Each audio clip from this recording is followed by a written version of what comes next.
Hello. हाँ, कल आपने जो मोक्ष के बारे में बताया, तो ये मोक्ष ये एक अवस्था है।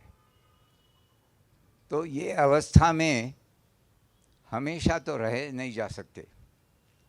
रामकृष्ण परमहंस को एक शिष्य ने पूछा था कि आप ध्यान में रहते हो और ध्यान के बाद में व्युत्थान अवस्था, यानी ध्यान से जब तुम बाहर आते हो तो आपको कौन सी अवस्था में ज़्यादा आनंद मिलता है? तो रामकृष्ण परमहंस ने कहा था कि व्युत्थान अवस्था में मुझे ज़्यादा आनंद मिलता है, क्योंकि ध्यान में मेरे को जो ज्ञान मिला है वो ज्ञान मैं व्युत्थान अवस्था में लोगों तक पहुंचा सकता हूं। लोगों की भलाई मैं उस समय कर सकता हूं। मैं ध्यान जब लगाता हूं, जब लोगों की भलाई करना मेरे को संभव नहीं होता, तो इसमें जो मेरे को ज्ञान मिलता है वो मैं लोगों की भलाई में लगाता हूं। इसका मतलब जो है कि लोगों के भलाई के लिए ही जो भी अपने को कमाना है वो कमाना है। अब तुकाराम महाराज जो महाराष्ट्र में एक बड़े संत हो के गए, वो कहते थे कि मुझे फिर से जन्म लेना पड़ा तो भी चलेगा, लेकिन लोगों के भलाई के लिए मेरे को फिर से जन्म लेना मंजूर है। यानी उसमें वो मोक्ष की प्राप्ति होना चाहिए, ऐसा उनका भाव नहीं था।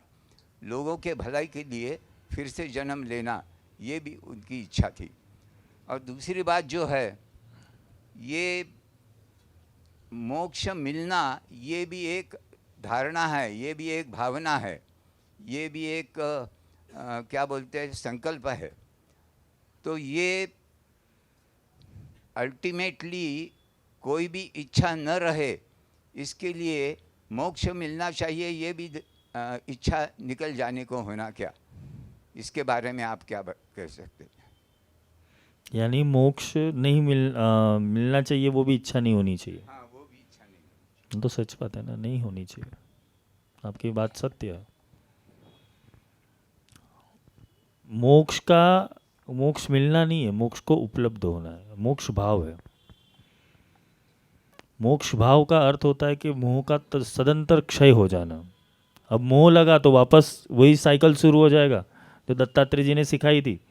ये तुम्हारे विचार ही जगत बनाते, स्वप्न बनाते हो, स्वप्न जगत के अंदर वापस फंस जाओगे।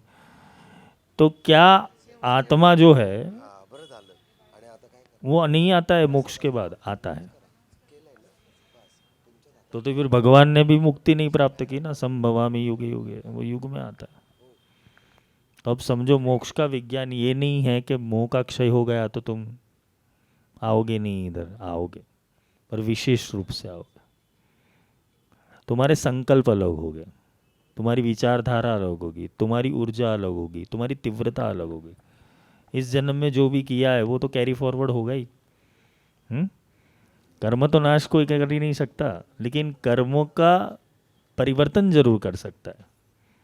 रूपांतरण करने की जो घटना है वही मोक्ष है। तो मोक्ष की एक अवस्था नहीं है, ये भी समझ लेना। मोक्ष की 4 उपलब्धि है: सायुज्य, सारूप्य, सामीप्य और कैवल्य। ये 4 प्रकार की मोक्ष की अवस्था शास्त्र में बताई गई है। सायुज्य का अर्थ होता है वो ईश्वर जिस राज्य में बैठा है वो राज्य को प्राप्त कर लेना। तो सायुज्य तो अपना शरीर ही है, यही राज्य है अपना, स्वराज्यम। एक है पारमेष्ठीय राज्यम, एक महाराज्य है। तो जितने भी राज्य वहां चेतना तो एक ही चल रही है। इसे सायुज्य मोक्ष कहते हैं। मतलब शरीर में मैं हूं, मैं शरीर नहीं हूं, सायुज्य। सामीप्य यानी अपनी आत्मा के करीब रहना, केंद्रित रहना, अपने आत्म स्वरूप में केंद्रित रहना और हमेशा आत्म भाव पे वापस प्रत्याहार करके स्थिर रहना, उसे सामीप्य गति कहते हैं, समीप रहना।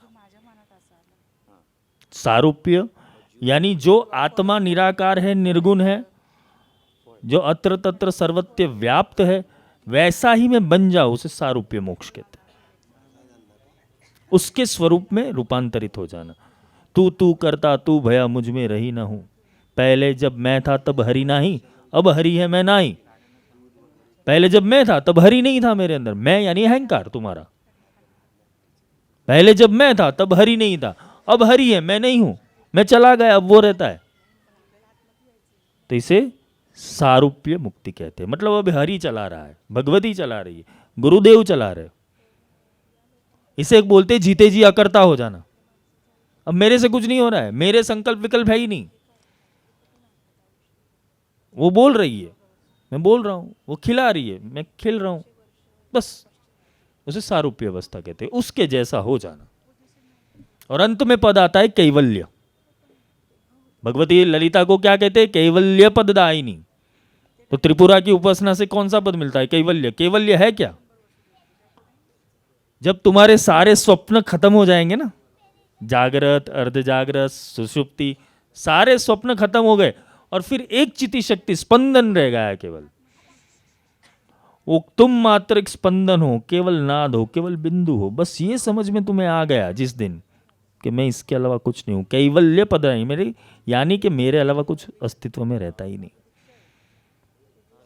अयम आत्मा ब्रह्म, प्रज्ञान ब्रह्म, तत्वमसि, और अंत में आ जाएगा अहम ब्रह्मास्मि, मैं ही वो हूं, मेरे से ही सब चल रहा है।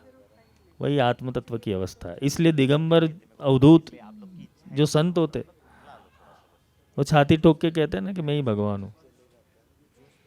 इसलिए तो कृष्ण ने बोला ना कि मैं ही भगवान हूं अर्जुन, क्योंकि उसको कैवल्य पद समझ में आ गया था।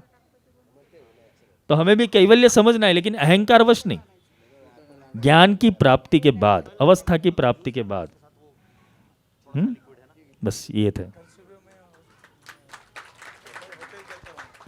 वाह, तालियां बजी, कुछ अच्छा बोला मैंने। करने के लिए मनुष्य जन्म की जरूरत है, इसलिए दुर्लभो मानुष देवो देवानामपि दुर्लभम। भक्त भगवान के लिए जन्म लेता है। जैसे हनुमान जी ने जन्म क्यों लिया? राम के लिए, समझे? तो तुम्हारा भगवान कहाँ है? तुम हनुमान कब बनोगे? तो तुम्हें राम मिले ना, तो आना है। तो आज तो हनुमान जी को चिरंजीवी क्यों बोला? कि जब तक समय समाप्त नहीं होता तब तक मैं राम की भक्ति करूंगा। तो वो चिरंजीवी हो गए। तो चिरंजीवी क्यों हो गए? मुझे मरना नहीं है। क्यों? जब तक जिंदा रहूंगा राम का नाम करूंगा। तो भक्त की परिभाषा इसलिए होती है कि अगर वो जन्म भी लेता है तो अपने भगवान के लिए लेता है। तुम भी अपने भगवान के लिए ही जन्मे हुए हो, बस तुम्हें तुम्हारा भगवान मिल नहीं रहा है। जिस दिन मिल गया तो वापस आओगे, मौज के साथ आओगे, अरे भगवान के भजन के लिए चलते। वही बोला ना, भजन कैसे करना है, भक्ति कैसे करनी है? युक्ति के साथ। विदाउट युक्ति भक्ति मत करना, नहीं तो वो अंधभक्ति है। गीता को समझो, गीता को उतारो। एक एक श्लोक जो है ना, अगर भगवती की कृपा रही और यहाँ का जो मैनेजमेंट है उनकी कृपा रही, तो अपन भगवत गीता के ऊपर प्रवचन करेंगे इधर, क्योंकि गीता हर घर में जानी चाहिए। योगेश्वर ने जो भाषा बोली है उसको डिकोड करना चाहिए। तुम अनुवाद पढ़ते हो, भाषांतर पढ़ते हो, लॉक नहीं खुले गीता के। जिस दिन लॉक खुल जाएंगे तो सारी स्मृतियों से सारी ऊर्जा गायब हो जाएगी, जीते जी मुक्ति मिल जाएगी।